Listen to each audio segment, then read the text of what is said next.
Nasawi ang isang lola kabilang ang 5 apo matapos matrap sa nasusunog na bahay sa Candelaria, Quezon.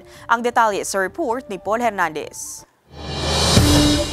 Ito na marahil ang pinakamalungkot na pagsalubong sa Pasko ng isang pamilya sa Barangay Masalukot 1, Candelaria, Quezon. Matapos masawi ang 6 sa miyembro ng pamilya nang lamunin ng apoy ang bahay nila madaling araw nitong Sabado. Kabilang sa namatayang 69 anyos na lola at mga apong 21 anyos at 18 anyos na babae at 3 minor de edad. Ayon sa otoridad, natrap ang mga biktima sa loob ng isang kwarto sa second floor ng bahay. Yung pong mga bata ay naiwan mahiga sa kama. Yung pong matanda at saka yung pong mga dalaga na ay nasa sahig na po, nakahilata na po sa sahig.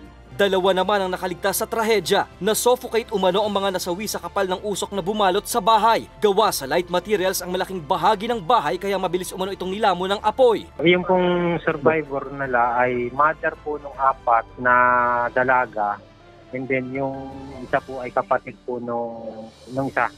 Lumabas po itong mother, then nakala po niya kasunod na yung mga anak. Ngayon ay di bumalik pa siya sa loob pero hindi na niya nakayang iligtas yung mga anak niya. Hindi pa tukoy ng BFP Candelaria ang sanhi at pinagmula ng apoy. Hindi pa rin umano nila makuhanan ng iba pang detalye ang kaanak tungkol sa insidente. Sinusubukan pa rin makuhanan ng pahayag ng GMA Regional TV Balitang Southern Tagalog ang pamilya ng mga nasawi. Tinatayang 1 milyong piso ang pinsala sa sunog. Patuloy ang pagsisiyasat ng mga otoridad. Samantala, nagpaabot na rin daw ng tulong ang LGU sa kaanak ng mga nasawi sa sunog. Paul Hernandez, Balitang Southern Tagalog.